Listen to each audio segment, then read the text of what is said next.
Welcome to the deep dive. Have you ever had that feeling where a whole week just seems to disappear? Or maybe a year just flies by in a blink? Oh, absolutely. It happens all the time. Yeah, time. It's this like invisible river we're all caught in. We've been digging into some really profound reflections on this constant flow. And our aim today really is to pull out the insights that matter.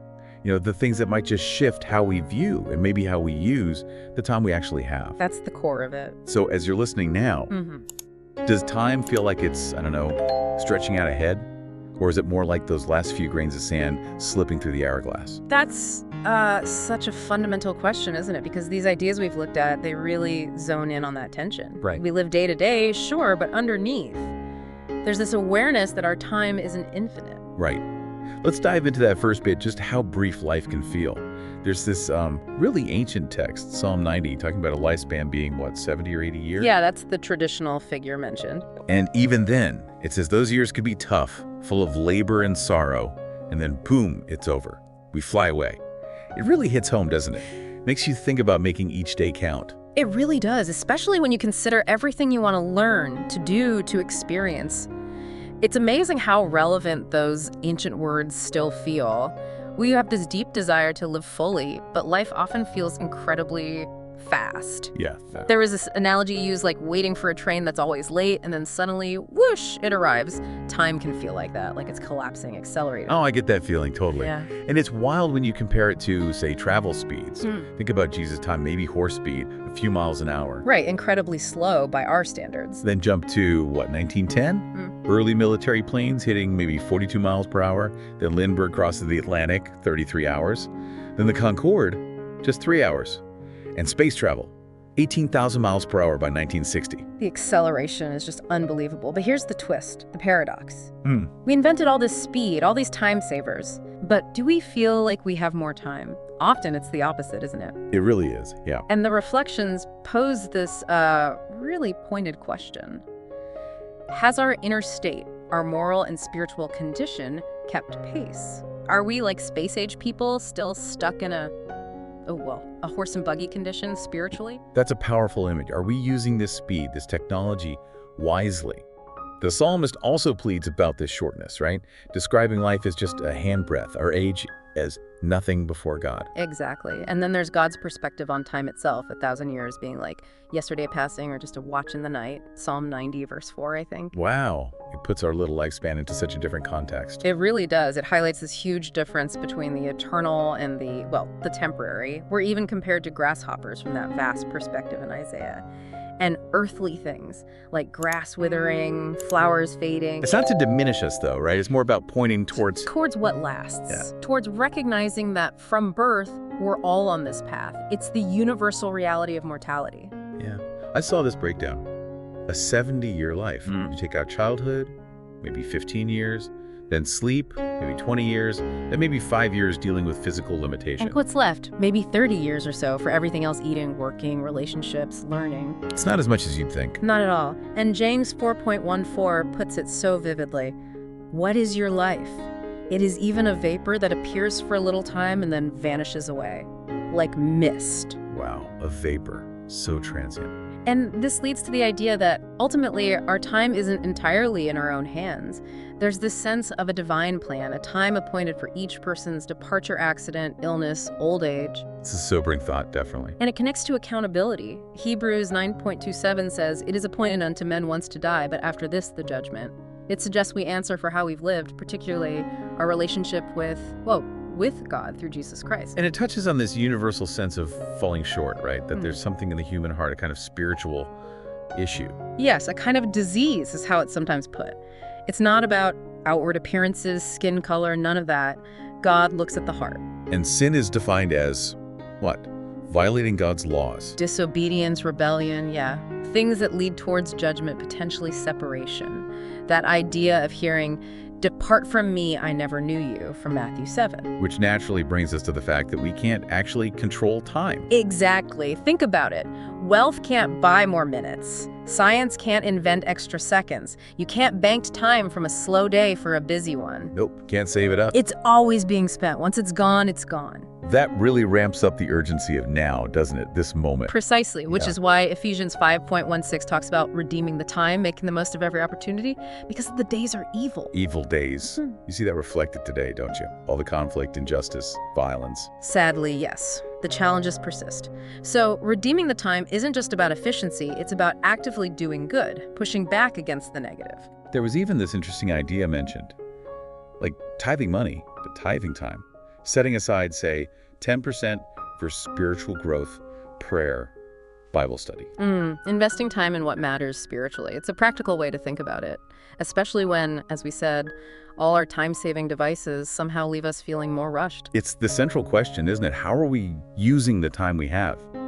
Is it for serving Christ, obeying Him, doing His will? Psalm 31.15 says, "My times are in your hand." It's an encouragement to commit our lives, our time, to God. Which leads to a deeper question. Have you, listening right now, really surrendered your life? Not just, rituals or showing up occasionally. But a full commitment. Are you certain about where you stand eternally? Yeah. About forgiveness. That's why Christ died and rose again, according to these teachings. It addresses that tyranny of time, that feeling of always rushing, never enough hours in the day. And offers an antidote. Jesus said in John 9.4 something like, "We must work the works of him who sent me while it is day. Night is coming when no one can work."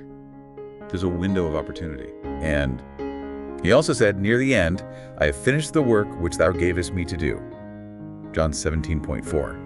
That suggests it's actually possible to complete what God has for us. With his help, yes, that's the idea, leading to real joy and peace.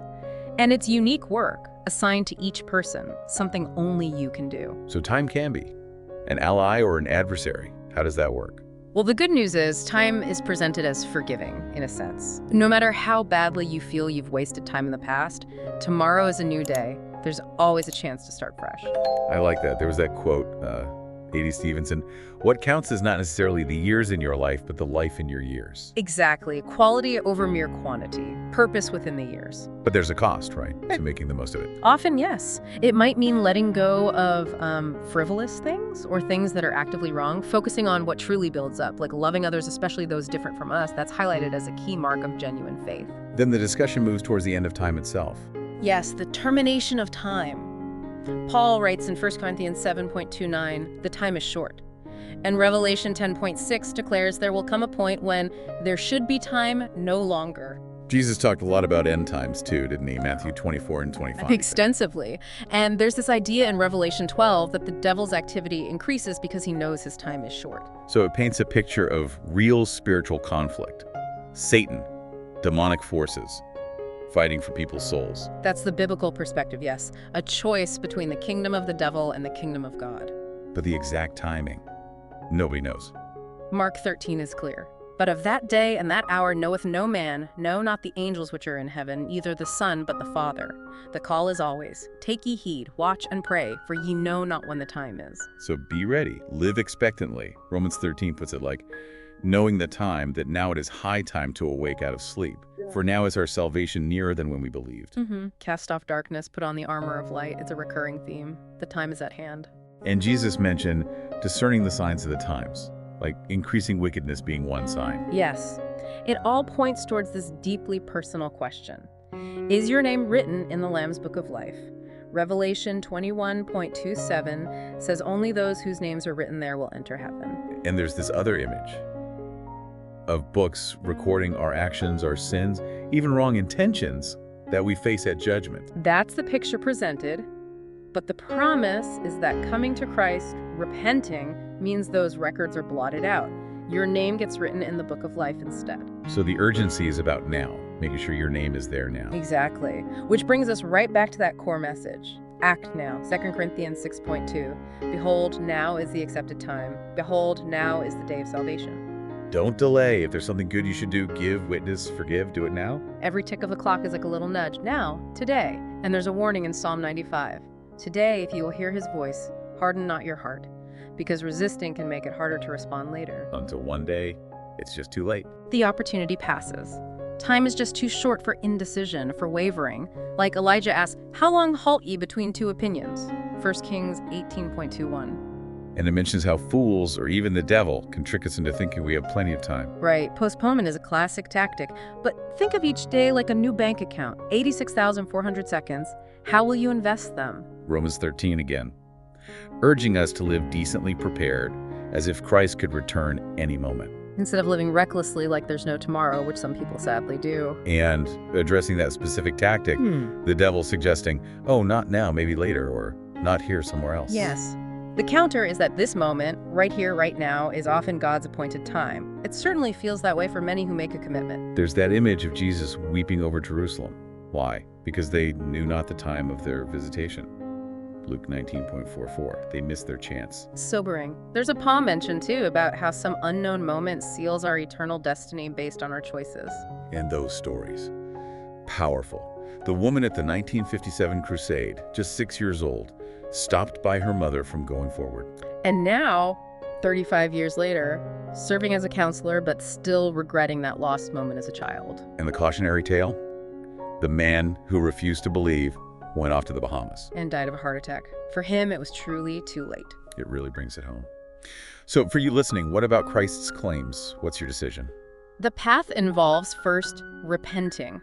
That means acknowledging sin, feeling genuinely sorry, and being willing to turn away from it. Then turning to Christ, to follow him, serve him. Yes, surrendering your life to him. And often this involves a public commitment, just as Jesus' death was public on the cross. And this isn't just for people in a specific place, right? Yeah. It's for everyone listening. Absolutely. If you're watching or listening, time is passing for you too. The invitation is the same. Commit to Christ right where you are. And the promise is that he will return. So we live as his disciples, being salt and light, working diligently, but always with that expectation. Exactly. And for those wanting to explore more, resources like the Billy Graham Library offer deeper dives into this message of faith and hope. It connects back to that core fruit of the Spirit love. Galatians 5.22, loving God, loving others. And it's free to visit, a place to learn more. So wrapping this up, this deep dive really underscores it. Time is unbelievably precious, and it's limited. It really demands our attention, our thought, and maybe most importantly, our action. We can't just let it drift, not when we consider what's truly at stake. So the final thought for you is this. Have you really considered how you're spending this finite resource, this time you have, especially considering the eternal implications? And maybe more practically, what's one step, just one thing you'll do today in light of that? That's something to really ponder.